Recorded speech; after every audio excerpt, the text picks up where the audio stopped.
All right, so here's what we have today. We have a Casio PRG-600Y. So this is part of the Casio Pro Trek line. It's easier to start off with this on the back than it is the front, just for some basics here. So as you see, part of the Casio Pro Trek line, it is water resistant to 10 bar, 100 meters. It is one of their tough solars. So basically that just means that it's going to be solar powered and charge, do solar charging. So take a look at this thing. This is unlike any Casio I've ever dealt with. I'm probably not going to get all the stuff here. This is just to give you an idea, the manual to learn about this thing. Granted, it's multiple languages, but geez, there's like, let's see here. We go all the way up to over 100 pages of English.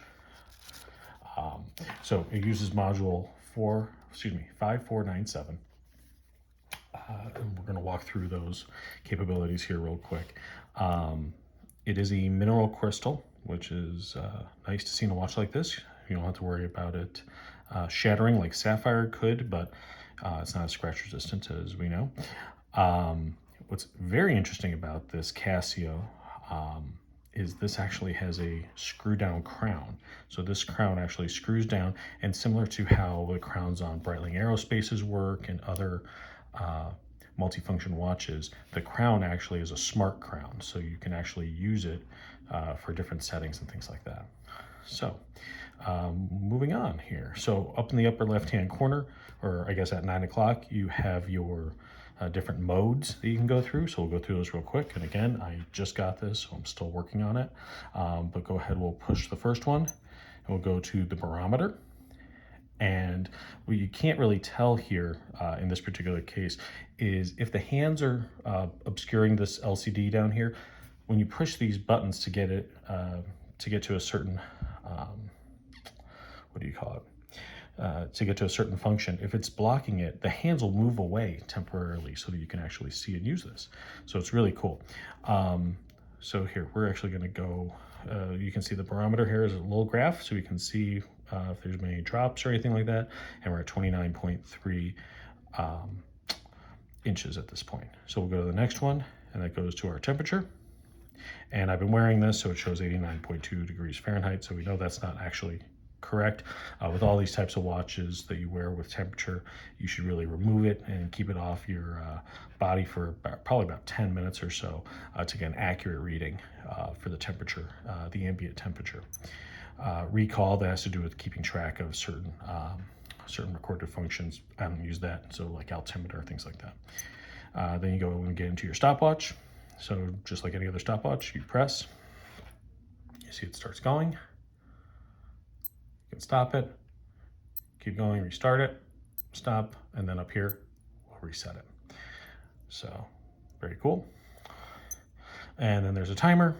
You can also set the timer for that. So with this, so we'll show an example here.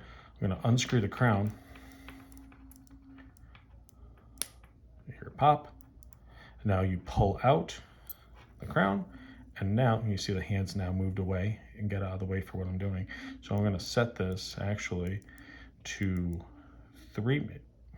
Here, I'll show you something here real quick. Hold on. Oh, there we go. I'm going to set this to 3 minutes because that's the time that the length of time that my daughter's timeouts are, and that's the most frequently used part of using a timer on a watch for me. So what's cool is, I'm going to show you this, if you spin this fast and get it going like this, I'm still trying to get the knack of this.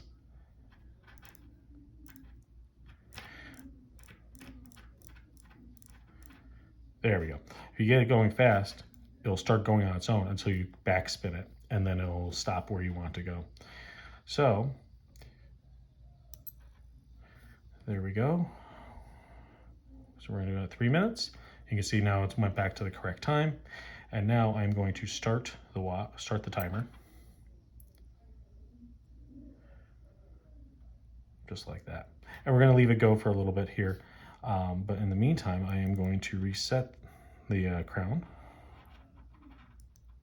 Oh, I missed it.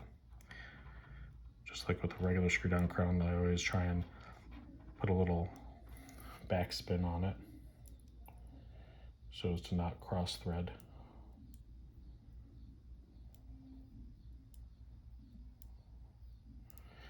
And of course, I am very particular. So I'm doing this off.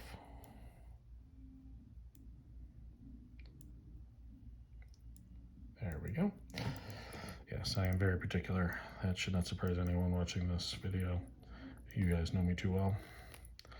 So yeah, so really kind of a weird feeling having a screw down crown on a Casio, but I'm not going to complain. So we're going to leave that running.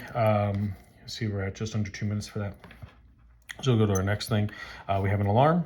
I have an alarm set for 4:45, so that'll be going off here in about an hour. And then also a world time feature. Now, you can't tell. All right, so this bezel here, this is a stainless steel bezel actually. And so, solid metal, and it's actually PVD or, black IP. I'm not sure exactly which method they use, but around that is actually a world time ring. So what it's going to do for me, you see it already changed the world time to, actually, I'm not even sure what that is. Let's see. That, apparently that is, I don't know what time it's set to. I'll have to look at that. I'm going to set my world time to UTC. That's just what I always like to have it at, but it's very cool to do that. So now it's going back to home time. Everything moves back. So very, very cool set of specs on this watch. Really impressed by what it can do. And let's go back and check in our timer. Yeah, we got 30 seconds left. So I'll make sure we hear that that beep so you get a sense of what that is. It appears that these have 24 millimeter lugs, so we can swap out that strap if we wanted to, which is kind of nice. Also, a little bit of articulation here too, which is a nice little touch. Very comfortable on the wrist. So nice, actually, feeling silicone.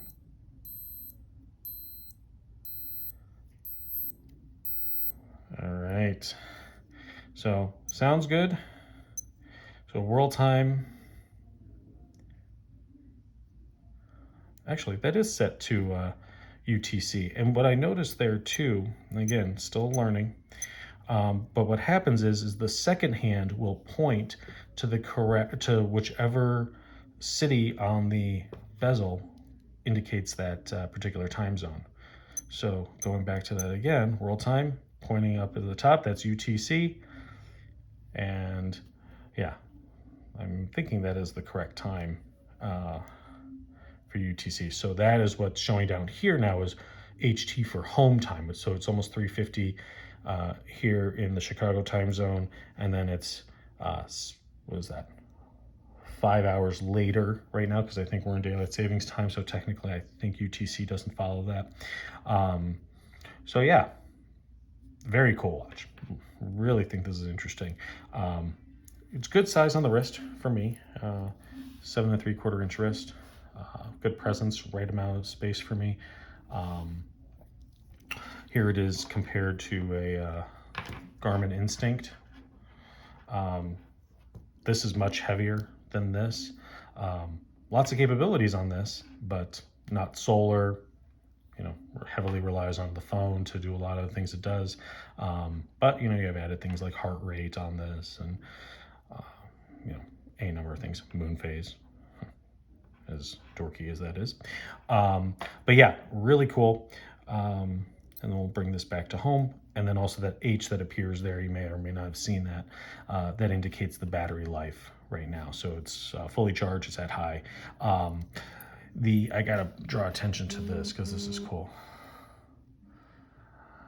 This dial is extremely textured, extremely textured. Those numerals, and I'll show you the lume here in a minute because it actually does have true lume, not just a light, which is really nice. Oh, also forgot this here. So here's how you get to the altimeter. There's a dedicated button for the altimeter. We're at 585 feet here, which is correct. And then our compass. The compass is really cool. That second hand is pointing to magnetic north.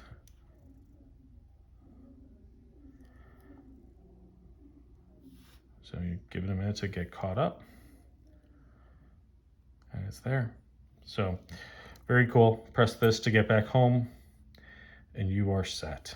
I'm going to pause here for a second just to show you the lume. And yeah, very cool thing. Very cool.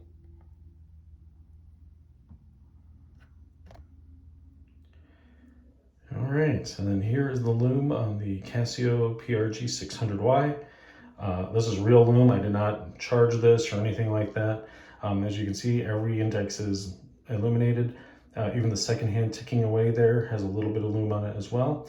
And it also has an auto backlight feature. If you tilt up, it'll illuminate the entire dial briefly so you can see anything you may need in the rest. So regular lume for when you just want to see the time, full lume or full light when you want to see the rest. So awesome watch.